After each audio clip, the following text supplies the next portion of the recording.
I'm going to talk a little bit about linear programming and give you an idea about the different models in the linear programming. I know you studied the chapter, you went through the textbook, you read the materials, you went through the module resources, as well as some of the announcements that I put out there for you. Sometimes it provides you guidance, sometimes it provides you some directions on how to go about solving these exercises. So I hope that you keep an eye on what comes on the announcement, what comes on the discussion board, general discussion. Those are very vital for this course, and I anticipate you look at them frequently. So once we talk about the linear programming, which is going to be the case for the next modules, we are mainly talking about multiple model examples. In this module, we're talking about allocation, covering, and blending. And when we talk about allocation, this is a subject that is very, very important. And mainly when we talk about allocation, we're focusing on maximizing profit. So with that being said, let me just open up maybe another tab here. When we talk about allocation, we are talking about our objective function being we're maximizing profit. And in this case, our constraint is mainly capacity.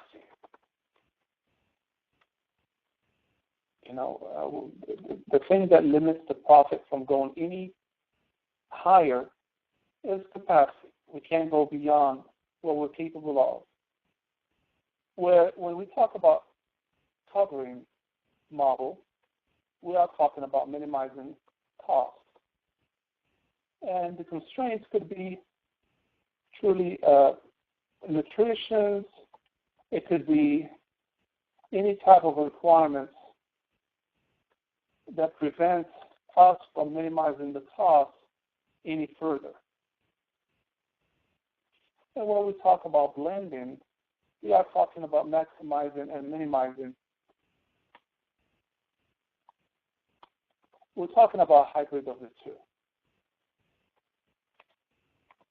So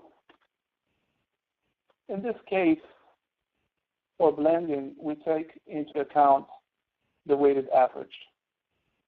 And we'll touch base on that hopefully today if we have time.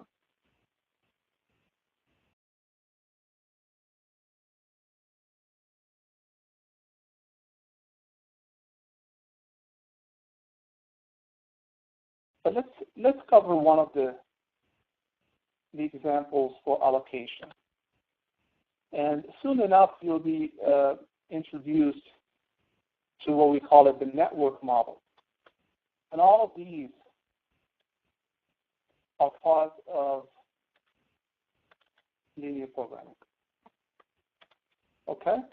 So it's very important that we get familiar with these four models as we move forward. So let's talk about allocation. When we talk about allocation, we said we maximize profit, and we have capacity as a constraint. When we add another constraint, which is not only capacity, but capacity and demand, then we are talking about product mix. We're still talking about maximizing profit, but we have two different constraints now, and that is when we talk about the product mix.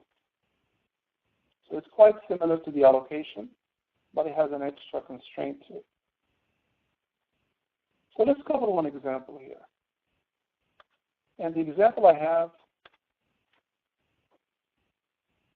is this particular example. All right, what we're trying to do here in this example is we're trying to produce different types of pizzas. And we know for these pizzas, there are certain requirements or ingredients that go into this pizza. And these requirements, we see these numbers here are in ounces. So all we know is this information. We know it takes 5 ounces of dough, 3 ounces of sauce, 4 ounces of cheese. Of course, we're making plain pizza, so it takes no meat, no vegetables. Where for the meat pizza, it takes meat, but no veggies. Here it takes veggies, but no meat. And Supreme, it takes both. And you see it varies according to the type of pizza you make. And you're not sure how much to produce of each type, of each kind, in order to maximize your profit. But you know what you have available on the counter is pretty much 200 ounces of dough, 90 ounces of sauce. So this is where we talk about, this is where we have capacity. This is all you could do, all you can make. All right, so just like we did last time, nothing different. We start building our mathematical model. And remember when we talked about the concept of modularity. And what we do is we start putting the decision variables and objective function. And at the end, we have constraints. So when you deal with decision variables, what are we looking for? We're looking to allocate the quantities of each kind. So what we have here is 4 decision variables. That is something that we want the solver to find for us. And we know, based on the exercise, it's asking what mix of pizzas should be made. Assume that fractions can be solved. And what we're trying to do is what is the maximum sales revenue? Okay? So obviously this cell is going to be around revenue. They're not asking for profit, they're asking for revenue. And it makes sense because we only have the selling price, we don't have cost. If we have cost, then I assume the exercise is going to ask for profit. So good that we don't have to figure out what the profit per each item is, which is great. So what I mentioned in the announcement page is when you try to figure out the formula, because we know the objective function is a formula, we're going to use the function called sum product. Why are we using sum product? Because rather than writing the formula in this fashion, equal this times this plus this times this, so on and so forth, there is a better way to do it in Excel. There is a better way to do it in Excel. The best way to do it is equal sum product, and you take the array here. It doesn't matter what the order is. And then you take this array, and please make sure that you put you click F4 on your keyboard to make this an absolute array. So just make sure to make it part of your best practices, and I'll tell you why. So once you figure out, or once you assign this cell to a formula, and you tie that formula to the product mix, or the mix of pizzas, then you completed this portion for the objective function. But now, can we run the solver? Not yet, because we have to take into account these values. This is what we have available. If you don't tell solver that this is all our available amount for each ingredient, then solver would know, and it will give you the maximum profit possible. We can run this, and you will see what's going to happen. We're going to tell it this is our objective function. We're trying to maximize profit because it's an allocation piece, and these are the decision variables. And I'm going to change this to the simplex LP because we are dealing with linear programming. When we deal with a linear programming model, we always select simplex LP. So just to make it easy for you, this is going to be selected from now until we start talking about nonlinear models. So I think you're going to be using this up to module 7, if I'm not mistaken, but just make sure you keep that in mind. I'm going to hit solve. See, it didn't give me anything. At this point, we have a few things missing. So, and that is the constraint. The best way I'm going to write the constraints, I'm going to drag these from here down here. And I'm going to pull these quantities down here. And now I'm starting to look at the left-hand side, the symbol, and the right-hand side. For my right-hand side, I'm just going to copy this down. And I want to be less than or equal, of course. I don't want to be greater than the amount that is available. Same thing here. I'm just going to drag this down.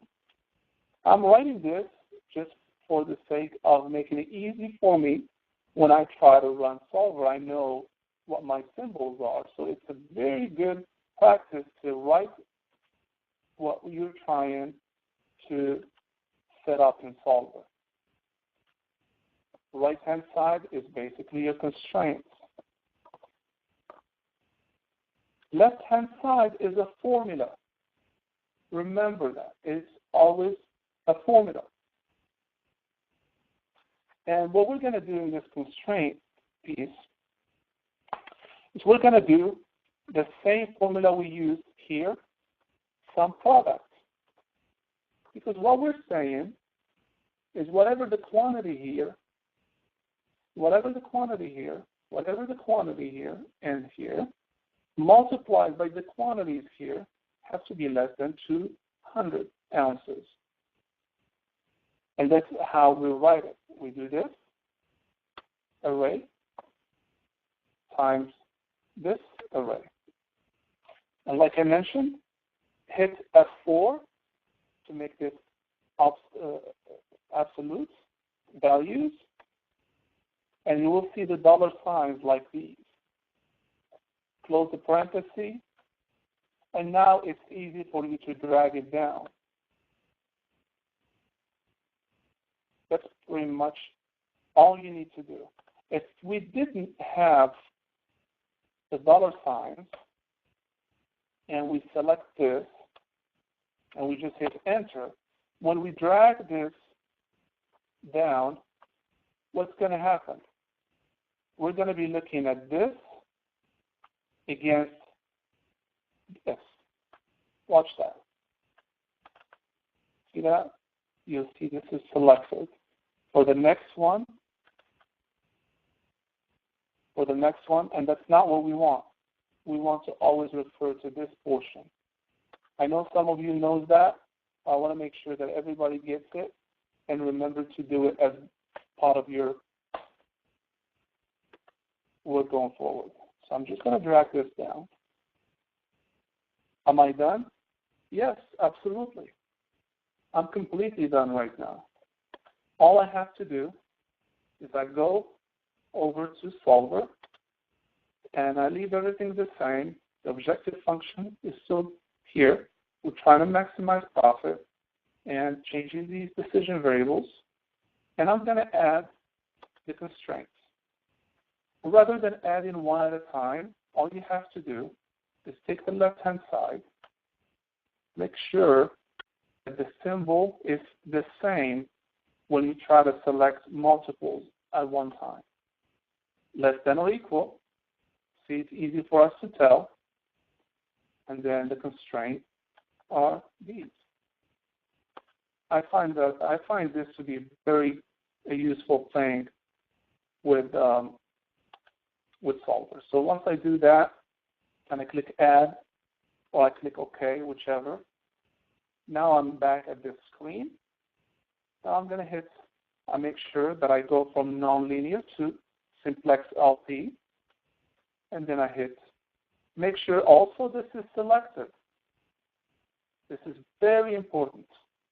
You have to leave a check mark here. Don't take the check mark out. And then hit Solve.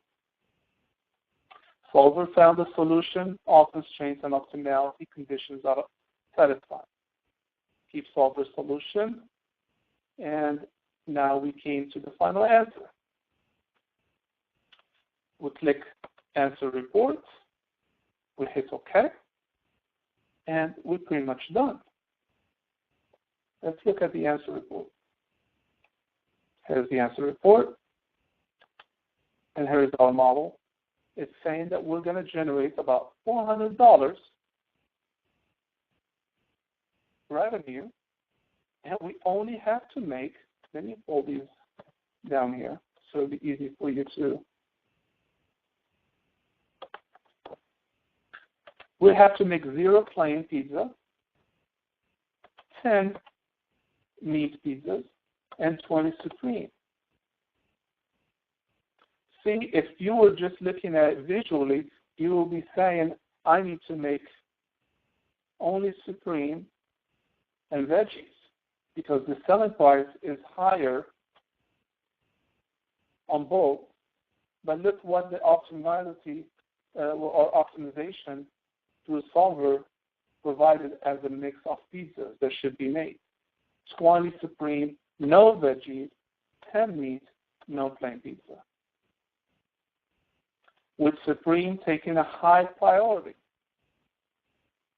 And this is what's interesting again. Supreme taking high priority. Any questions so far?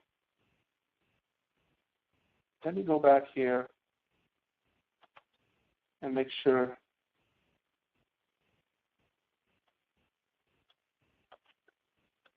Okay. No questions? I see one no.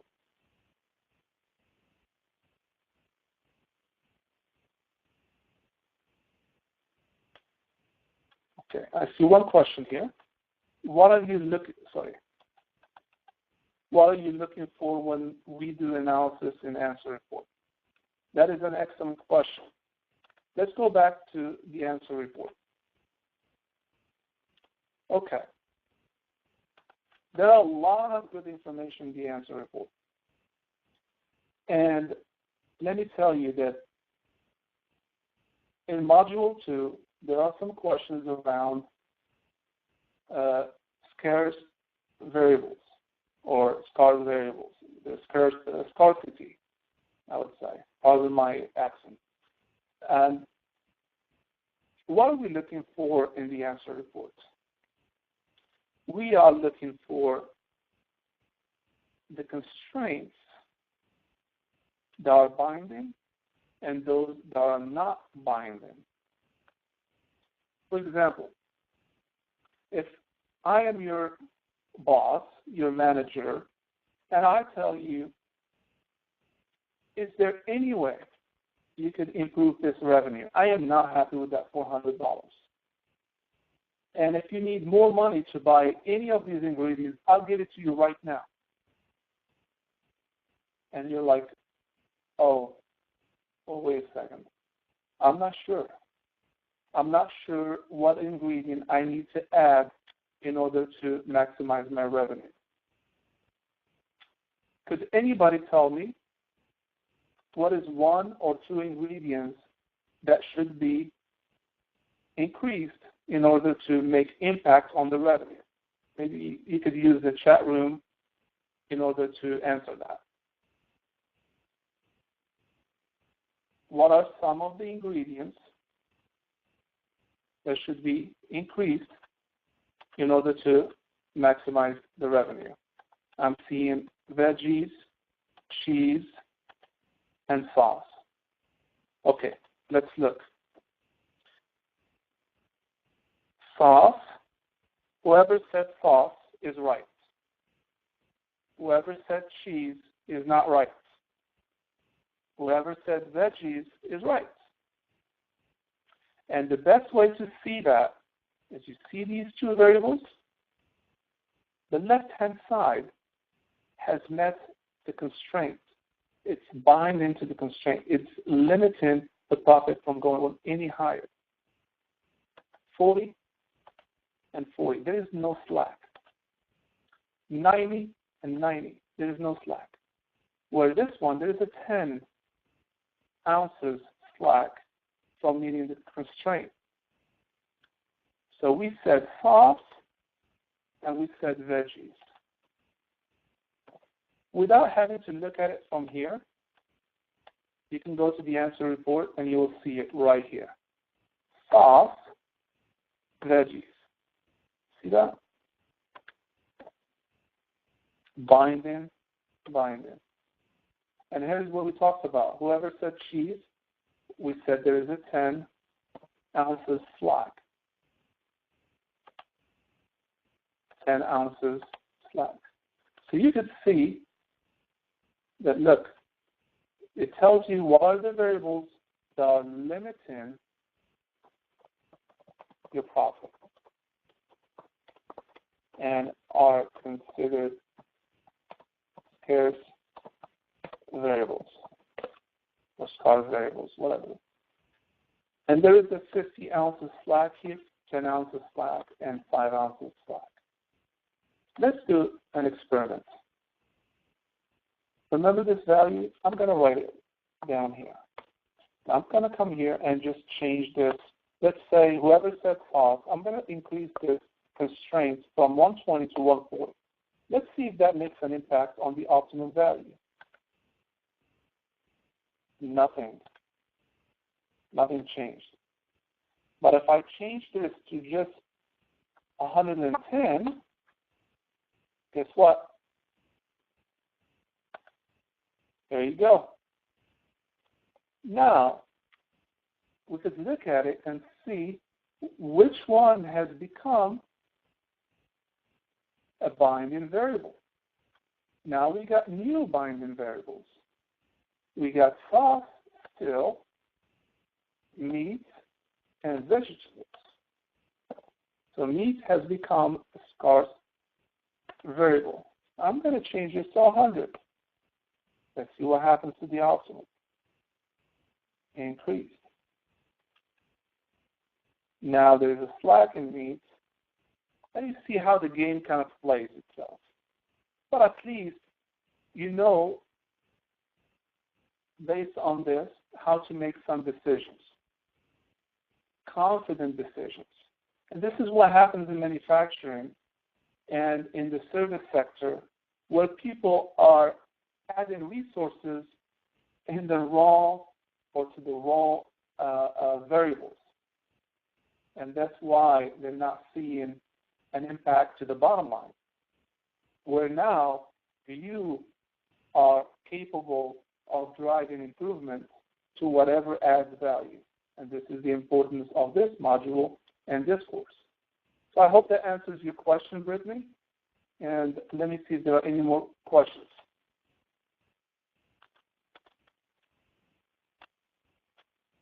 Sounds good? So I assume that the exercise you're going to come across, which is 2.1, is really simple. It takes the same logic. I would like to also give you an idea. When you try to compare how things are set up, and let's say you forgot to put these dollar signs, one way to go about this is go to formulas and do show formulas and see how things are set up. And look how your formulas are set up. And that will definitely tell you if you missed out on any of these, as well as this. There is one way you could do show formulas, or you can do control tilde. And control tilde is basically control and then the button under escape on your keyboard. Control tilde. Those are two ways to go about showing formulas on your Excel. Another thing you can do is click this and hit trace dependence. Trace precedents. And it will tell you how things are tied to the formula here. And you can see the whole thing got selected along with the whole thing here. We can do the same thing to this piece. Same thing to this piece to make sure that everything is set up properly. This is part of your diagnostic phase, and it will help you throughout the course. And then at the end, once you feel comfortable, just remove arrows, and you're pretty much done. Now, how can we switch this from an allocation model into a product mix? All right. So what I'm going to do is basically put my constraints back, and I'm going to run it very quick. And please use the phone if you need to say something. Now, let's say once you came up with this model, the guy or the lady in marketing came back to you and she said, hey, look, I am happy with your model. You gave me the optimum, but I have some customers to fulfill their orders. So I can't just make no plain pizza. And I have some people that are vegetarian.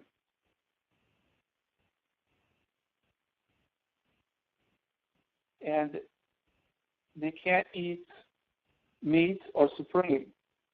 So I have to have at least, and then you get the voice of the customer. And she says, I need at least 3 from here, at least 5 from here, at least 4 from here, at least 7 from here. Okay? These are the demand requirements.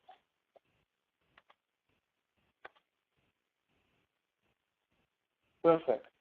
Now, we're going from where? We're going from, as I mentioned, from allocation into product mix. And the best way to do this, since now you have the demand requirement, you just pretty much have to meet the demand. You do plain pizza, meat pizza, and supreme. All right. How are you going to write this?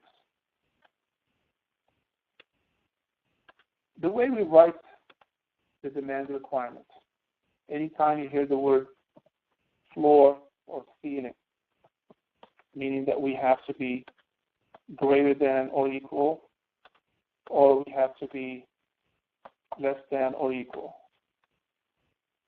So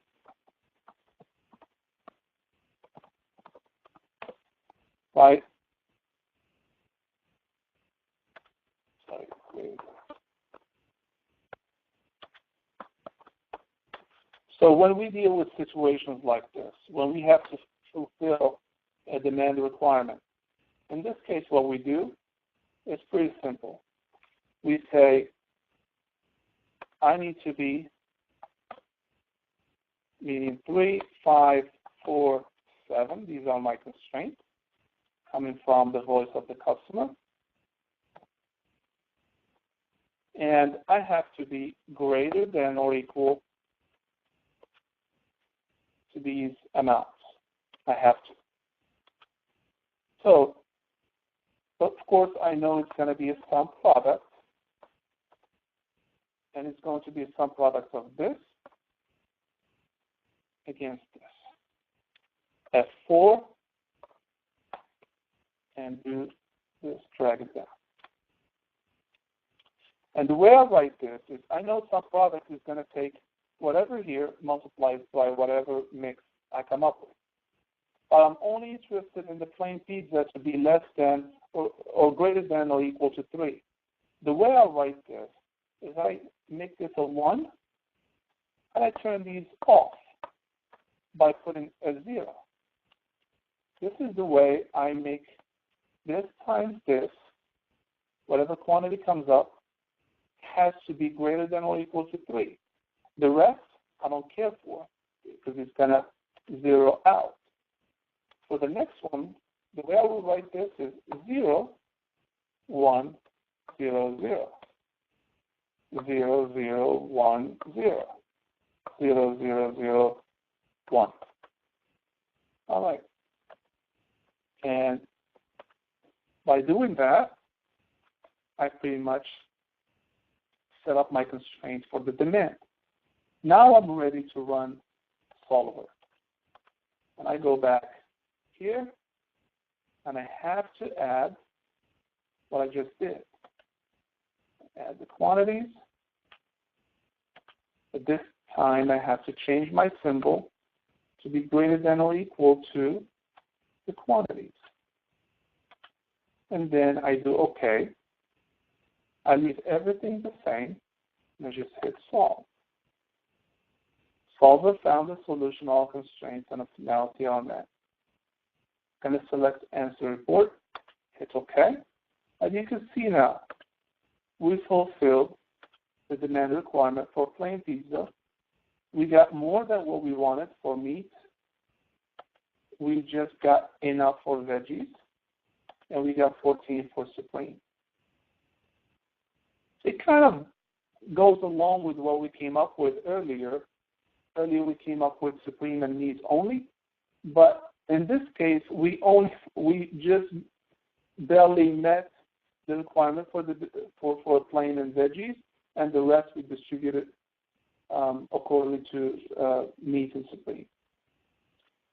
Any questions so far about the product mix?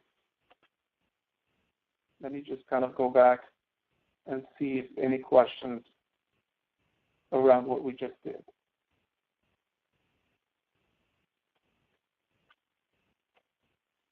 Great. Because once you know how to do this, all the exercises should be straightforward. They might require some calculation of profit.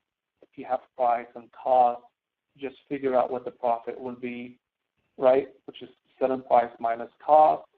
That will give you the profit, and then you can do the sum product function, right? So sometimes that is some of the information you have to do, some calculation you have to do to figure out the objective function.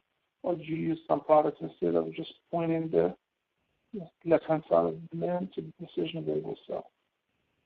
And that is, in fact, that's also a good question. That is why we are talking linear programming. when we say linear programming, there is we know that we have to make sure two things. Two variables. We can't have x and y. First, they can't be divided against each other, and they can't be multiplied by each other. They could be added or subtracted, but they can't be written in this fashion. So when we say that, what we're doing with the sum product function, this helps us ensure that we have a clean mathematical model based on linear programming. And what it does, it takes the coefficient multiplied by the variable plus coefficient 2 multiplied by variable 2, so on and so forth. That is why we use the sum product to ensure the coefficients multiplied by the variables. And we do that in that fashion. And that would assure you get the right setup and you'll get the optimal solution using the simplex LP.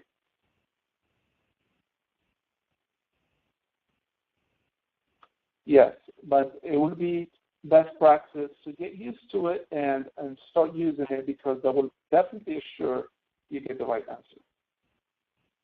It's truly not complex. Like I said, it's just instead of writing this times this plus this times this and so on and so forth, you're taking an array times an array. You can add as many arrays as you want, and which you will eventually in the future modules. So please get familiar with the sum product. It's a very important formula or function, whatever you want to call it. That is the allocation and product mix. Let's look at the final answers. Truly, what we came up with is correct. Truly, whoever said sauce and veggies are binding variables are right. We have the answer report. Now, let's look at this one. This is a blending model, right?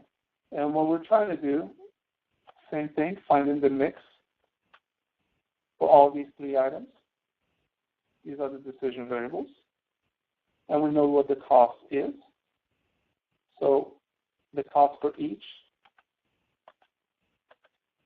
And we're using the sum product to figure out the objective function. We know the aroma for this item, and this item, and this item. And we know the strength for this item, and this item.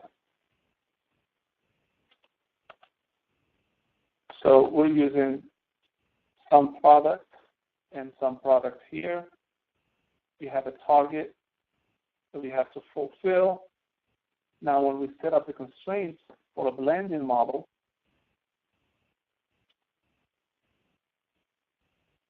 what we do is the weighted.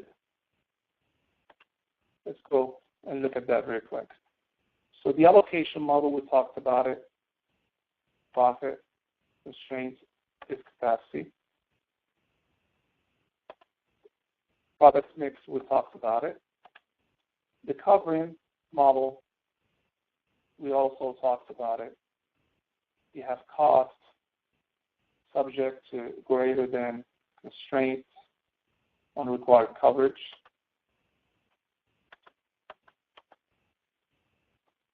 Staff scheduling problem, that's something you don't have to do for Module 2. But for the blending model,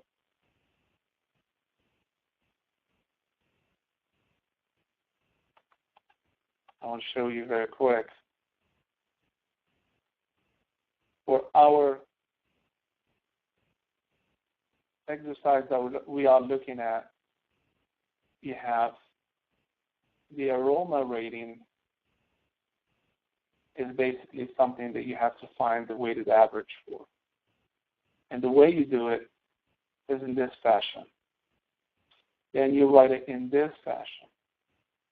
Well, the best way and the quickest way you do this, rather than going through what you've been covering in the chapter, is just take this value minus this target on the aroma. This value minus this is what you see here.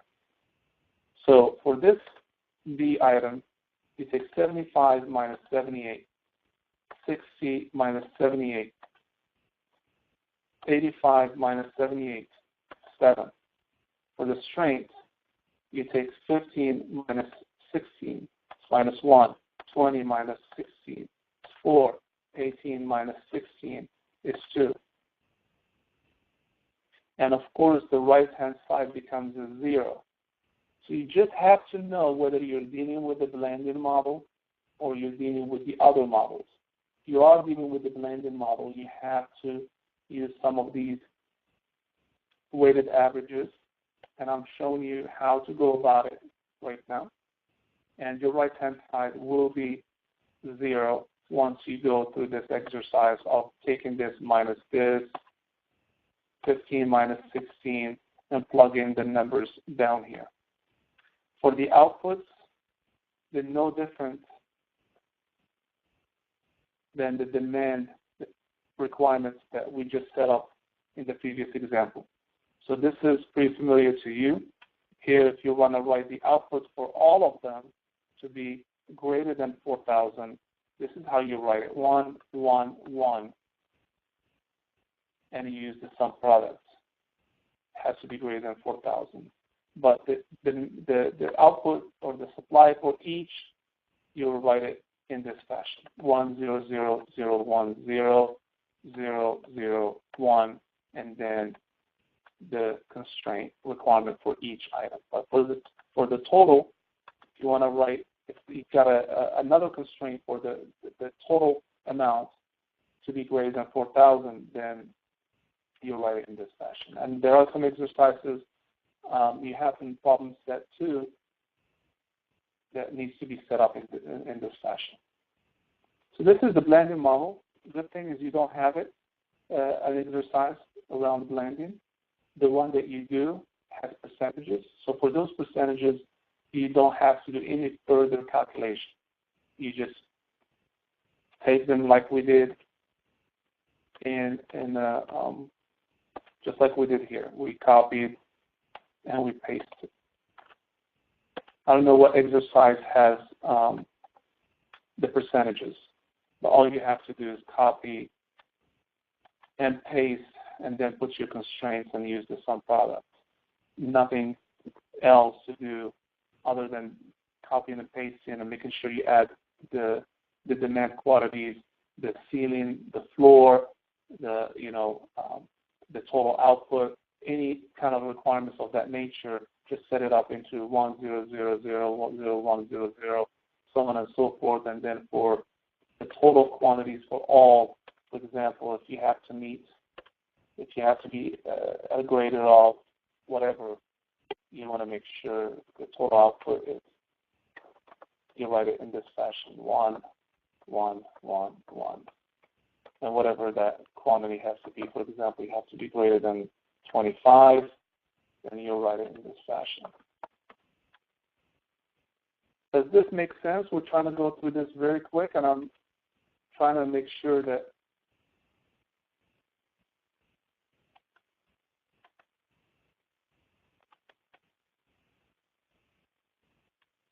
any questions around the blending model? Great.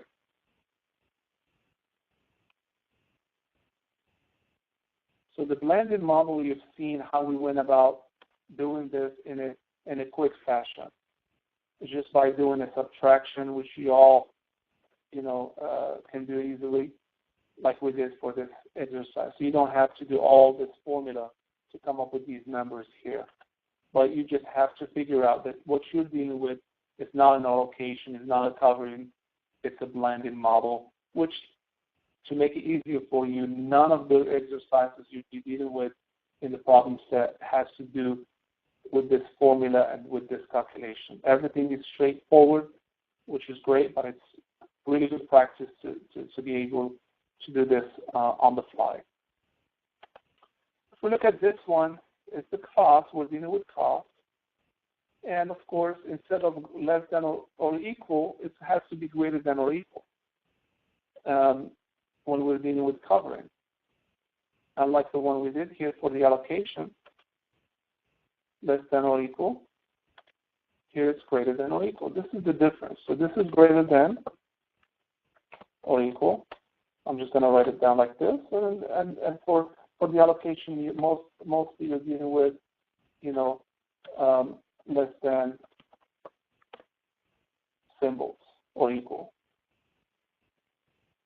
Okay? So, unless if you have, of course, the demand, whatever, to be greater than or whatever. So if you have the demand for S, you just have to do it in the same fashion for S, demand for R. I'm just going to do it for those two. Of course, I'm going to write it down in this fashion here, 0, 0, 0, 0. And let's say I need to be greater than or equal to 0.3 for this one. For the second one, I have to be greater than or equal to at least, I would say 0.9. See, I can modify the model the way I want.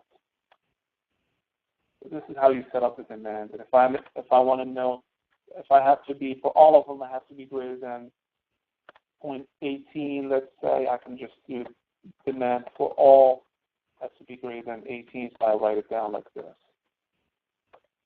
Greater than or equal to, sorry, instead of 0.18, or no, let's just say 1.8. That's it.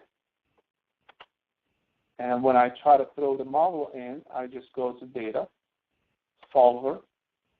Here's my objective function, is the cost. Here's my change in cells or decision variables. And I'm going to change this. Okay, I have to select it first. And here I say, instead of just that, I'm going to select everything greater than or equal to all of this. Okay? I have to make sure it's for minimize, because I'm dealing with covering, not with allocation. So minimizing cost. Make sure there's a check mark here. Make sure there's a simplex LP, and then click solve. Found the solution of constraint submit. See? I'm meeting this constraint. I'm making sure I meet this constraint. And I'm making sure that everything adds up to greater than or equal to 1.8. I have a sum of 2.31. So pretty much all my constraints have been met.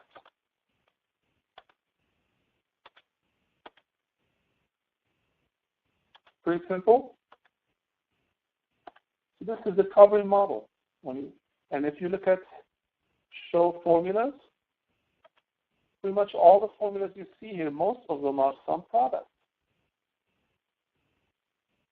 Sum products, so you take the cost for this one times whatever quantity or amount, plus 5 times 0.9, plus 3 times 1.11, plus 7 times 0, plus 6 times 0. That is how you write it in Excel. Same thing for the constraints. They're all using the sum products.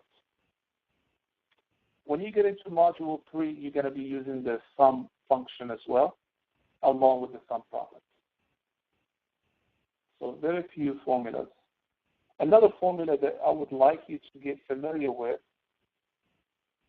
is the formula, this choose formula. Please get used to this formula. It will help you switch back and forth. I'm not going to go through this right now because we don't have time, but I will definitely encourage you to start reading more about it. Choose formula. I will provide some additional resources in the future. So that is pretty much the covering model. Here's another blending model. We're not going to go through this. Okay? So let me go back and see if there are any questions.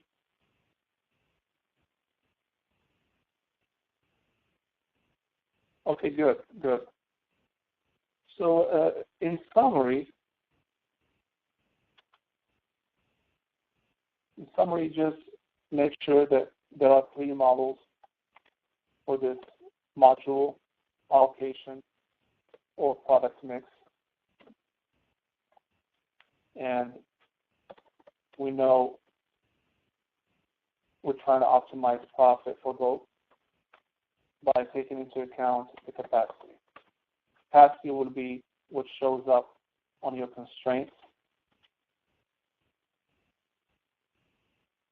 all what you have, the available amount, the capacity, whatever. And the exercise, the second exercise you have for the problem set takes that into account. So when I say the last exercise has 8 decision variables, obviously just automatically think about this. You have 8 decision variables presenting, 4 presenting automatic and the other 4 presenting manual. So automatically your array for constraints is going to be a size of 8. Even your constraints are going to have 8 cells. Let me make sure that this is 8.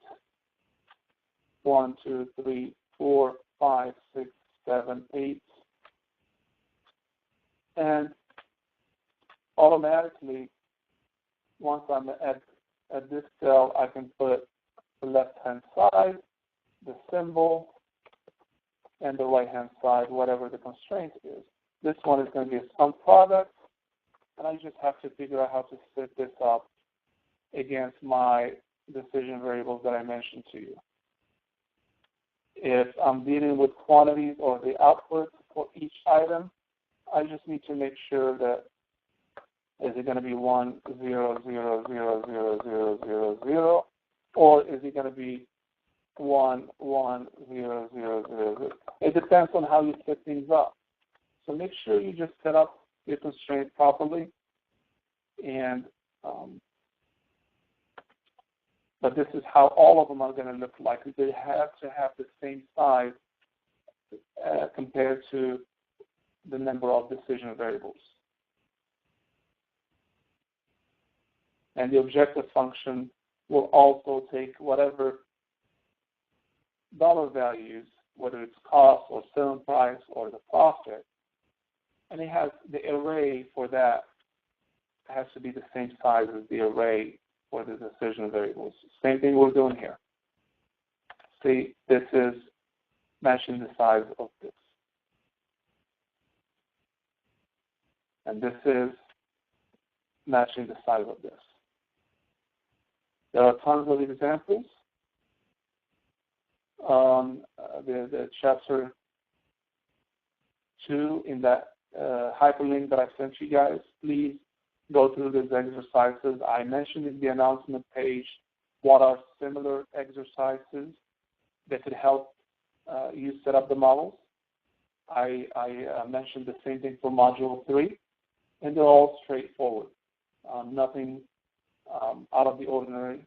And if you have any questions, please don't hesitate to ask through the general discussion. If you don't get an answer from your peers or from me, then shoot me an email and let me know. But please try these sources first, because I get people asking questions that the answer is just right there. Some need to look at the recording of the webinar. before asking questions that have been already answered through the webinar. So please take your time through the resources I'm giving you prior to reaching out, because that will really help me focus on adding value to where I forgot to mention, or maybe things that I did not cover fully. Any more questions, particularly about the exercises, in the next 5 minutes before we close out this?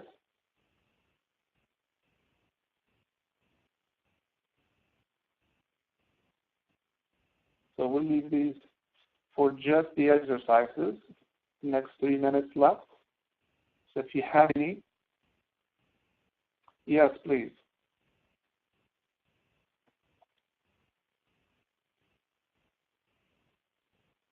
And please use the phone. The dial-in number is there for you. You can definitely ask.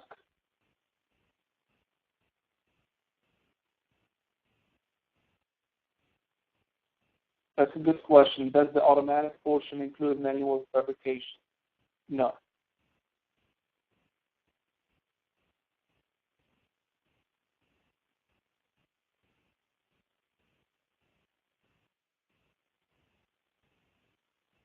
Yeah, well, there are, when that's being said, it means that those numbers apply to only automatic.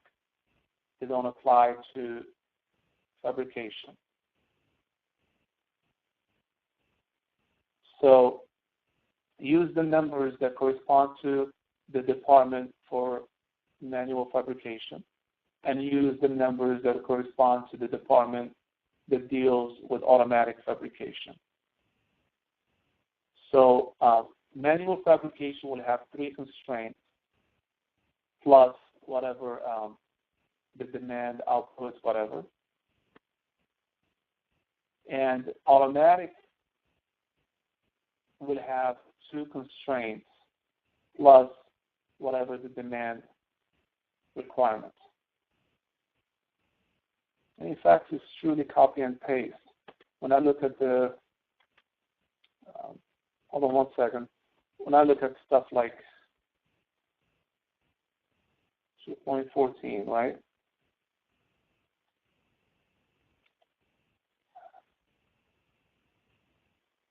Did I pass it? Yes. So you have all the information in front of you. See, these apply to the manual, and these apply to the automatic. All you have to do is, since you're going to have manual C1, manual C2, manual C3, manual C4, automatic C1, automatic C2, automatic C3, automatic C4 as your 8 decision variables, then you're going to have 5, 6, 7, and 4, and they're automatic. And next to that, you'll have empty cells for fabrication. Does that make sense?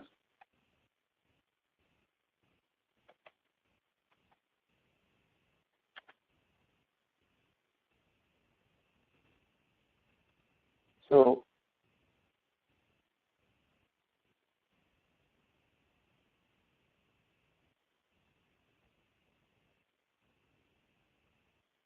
okay, good. So one example I would show you very quick. If I open this,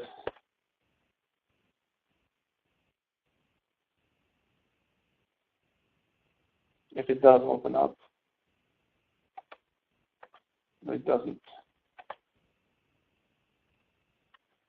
But if I set up the constraints for this, and I have, for example, I can have automatic 1, manual 1, automatic 2, manual 2, automatic 3, manual 3, automatic 4, manual 4. These are my decision variables. And these are the things that I'm concerned about. These are my 8 decision variables. I'm just going to color this.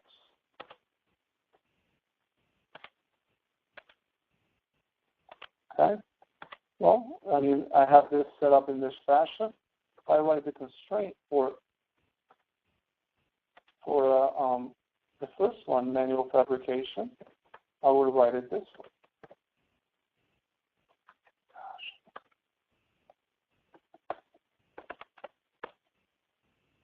Excuse me, it does this sometimes. Manual fabrication, in this case, 3544. 3544. And left-hand side, going to have to be less than the capacity, right? Less than or equal. So less than or equal to, less than or equal to my capacity of 16,000. And I will just say equals sum product of these with these. We're going to have 4. That's it. I do the same thing for all the rest. Manual assembly, manual test, and then I will start on the automatic fabrication and automatic assembly test. I complete all of these. Then I have to make sure that I have to stay at a maximum cells of these and only one requirement on the minimum. I don't care about the zeros. I just care about this. So this is my floor. These are my ceilings. And the way you write them is like we did earlier for 3,000 on C1. How are you going to write that? Cells max on C1. Well, C1 includes, C1 cells for C1. C1 includes automatic C1 and manual C1. So for this one here, you just do 1, 1, 0, 0, 0, 0, 0, 0. See that? This represents C1. Then it has to be less than or equal to 3,000. And this is equal to some product of all of these with this. And that would assure me that the quantity produced automatically and the quantity produced manually, the total will be less than or equal to 3,000 based on the sales forecast. Does that make sense?